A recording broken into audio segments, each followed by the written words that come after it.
ശ്രീകൃഷ്ണ ജ്യോതിശാലയത്തേക്ക് ഏവർക്കും സ്വാഗതം. ജനുവരി മാസത്തെ ഫലമാണ് പറയുന്നത്. ജനുവരി മാസത്തിൽ ചിങ്ങക്കൂറുകാർക്കുള്ള ഫലമാണ് പറയുന്നത്. ചിങ്ങക്കൂറ് എന്ന് വെച്ച് പറഞ്ഞാൽ തന്നെ മകം, പൂരം, ഉത്തരത്തിൻ്റെ ആദ്യത്തെ കാൽഭാഗവും കൂടി ചേരുന്ന ചിങ്ങൻ രാശിക്കാർക്ക് 2-ൽ കേതു, 4-ൽ ബുധൻ, 5-ൽ സൂര്യൻ, 7-ൽ ശനി, ശുക്രൻ, 8-ൽ രാഹു, 10-ൽ വ്യാഴം എന്നുള്ളവയാണ് നടന്നുകൊണ്ടിരിക്കുന്നത്. എന്നിരുന്നാലും സൂര്യചാരവശാൽ ഇവർക്ക് ഗുണാനുഭവങ്ങളുണ്ടാകും. കണ്ടകശനിയുടെ അഭാവം ഉണ്ടാവും, വ്യാഴത്തിൻ്റെ അഭാവം ഉണ്ടാവും. എന്നിരുന്നാലും സൂര്യചാരവശാൽ ഇവർക്ക് കുറച്ച് ഗുണാനുഭവങ്ങൾ, മാറ്റങ്ങൾ വരുവാനുള്ളൊരു മാസമാണ് ഇത് കാണുന്നത്. തൊഴിൽ കുറച്ചൊരു മന്ദത നീങ്ങി തൊഴിൽ വിജയ സാധ്യത വരുവാനുള്ള സാധ്യതകൾ കാണുന്നുണ്ട്. ഗവൺമെൻറ് സംബന്ധമായിട്ടുള്ള ആനുകൂല്യങ്ങളെല്ലാം തടഞ്ഞു വെച്ചിരിക്കുകയാണെങ്കിൽ അതെല്ലാം വിട്ടുകിട്ടുവാനുള്ള സാധ്യതയുണ്ട്. ഗവൺമെൻറ് സംബന്ധമായിട്ടുള്ള പേപ്പർ വർക്കുകളും, ഭൂമി സംബന്ധമായിട്ടുള്ള പേപ്പർ വർക്കുകളും, ഭവന സംബന്ധമായിട്ടുള്ള പേപ്പർ വർക്കുകളും, ലോൺ സംബന്ധമായിട്ടുള്ള പേപ്പർ വർക്കുകളെല്ലാം തടസ്സങ്ങൾ നീങ്ങി വരുവാനുള്ള സാധ്യതകൾ കൂടുതലായിട്ട് കാണുന്നുണ്ട്. തൊഴിൽ മേഖലയിൽ കുറച്ചൊരു നീക്കുപോക്കുകൾ വരുവാനുള്ള സാധ്യതയുണ്ട്. ബിസിനസ്സിന് വർധനവുണ്ടാകാനുള്ള സാധ്യതകൾ കാണുന്നുണ്ട്. സന്താനങ്ങൾക്ക് ഐശ്വര്യ അഭിവൃദ്ധി വരുവാനുള്ള സാധ്യതകൾ കാണുന്നുണ്ട്. ഭാര്യ ഭർത്താക്കന്മാർ തമ്മിലുള്ള അലസത കുറച്ച് നീങ്ങി പോകാനുള്ള സാധ്യതയും ഈ മാസത്തിൽ കാണുന്നുണ്ട് എന്നുള്ളതാണ് പറയുന്നത്.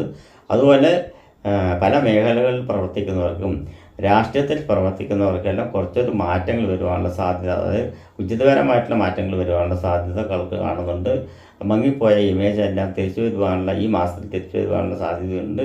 അതുപോലെ ചില രാഷ്ട്രീയക്കാർ ചില കാര്യങ്ങൾ ചെയ്യുവാൻ തീരുമാനിച്ചിട്ടുണ്ടെങ്കിൽ അത് ഈ മാസം, ജനുവരി മാസം തീർത്ത് വയ്ക്കുക എന്നുള്ളതാണ് പറയാനുള്ളത്. അതുപോലെ തന്നെയാണ് സിനിമാ മേഖലയിൽ പ്രവർത്തിക്കുന്നവർക്കും പല സിനിമകളെല്ലാം റിലീസ് നടത്തുവാൻ ആഗ്രഹിക്കുന്നവർ ഉണ്ടെങ്കിൽ ഈ മാസം നടത്തുന്നത് വളരെ ഉചിതപരമായിരിക്കും എന്നാണ് പറയുന്നത്.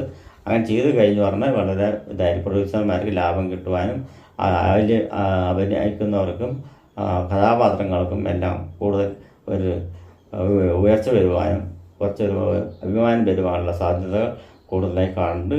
അതേപോലെ ഹൈടെക് സംബന്ധമായിട്ടുള്ള മേഖലകളിലും മെക്കാനിക്കൽ സംബന്ധമായിട്ടുള്ള മേഖലകളിലും പ്രവർത്തിക്കുന്നവർക്ക് വലിയ ഗുണാനുഭവങ്ങളും എല്ലാം ഉണ്ട്. ഉദ്ദിഷ്ട കാര്യങ്ങൾ നടക്കുവാൻ കുറച്ച് കാലതാമസം ഉണ്ടാവും എന്നാണ് പറഞ്ഞത്. ദൂരദേശ യാത്രകൾ കൊണ്ട് കുറച്ച് ഗുണാനുഭവങ്ങൾ വന്നു ചേരുവാനുള്ള ചാരവശാൽ സൂര്യൻ്റെ ആവശ്യപ്രകാരം അത് നടത്തുവാനുള്ള സാധ്യത കാണുന്നുണ്ട്. വിവാഹാദി മംഗളകർമ്മങ്ങൾ, പുതിയ മംഗളകർമ്മങ്ങൾ നടത്തുന്നവർ വളരെ സൂക്ഷിച്ച് വർത്തമാനം വളരെ സൂക്ഷിച്ച് കൈകാര്യം ചെയ്യണം. അല്ലെങ്കിൽ ചിലപ്പോൾ എനിക്ക് വീട്ടിൽ പോകണം എന്ന് പറയും ഭാര്യ, അങ്ങനെയുള്ള അലോസരമായിട്ടുള്ള ചില അഭാവങ്ങൾ ഉണ്ടാകാനുള്ള സാധ്യതയുണ്ട്. അതിനെല്ലാം ഒതുക്കി വെച്ച് നീക്കുപോക്കുകൾ ചെയ്തു വരിക എന്നാണ് പറയുന്നത്. ശാസ്താവിന് തീർച്ചയായിട്ടും വഴിപാട് നടത്തണം.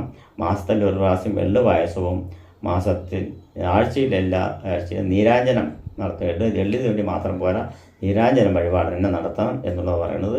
നീരാഞ്ജനം വഴിപാട് നടത്തുന്ന സമയത്തും 10 മിനിറ്റ് അവിടെ തന്നെ ഇരുന്ന് പ്രാർത്ഥിച്ചതിന് ശേഷം ഭഗവാനെ വന്നിച്ച് വരിക എന്നുള്ളതാണ് പറയുന്നത്. വൈകുന്നേരങ്ങൾ ചെയ്യുന്ന പരിഹാരങ്ങൾക്കായിരിക്കും ഏറ്റവും ഉത്തമമായിട്ടുള്ള മാർഗങ്ങൾ ഉണ്ടാകുന്നത്. അതുപോലെ തന്നെ മെക്കാനിക്കൽ സംബന്ധമായിട്ട് വർക്ക് ചെയ്യുന്നവർക്കും സേനാധിപത്യം വഹിക്കുന്നവർക്കും എല്ലാം കുറച്ചൊരു സൂക്ഷ്മത കൈവരിക്കുന്നത് നല്ലതായിരിക്കും.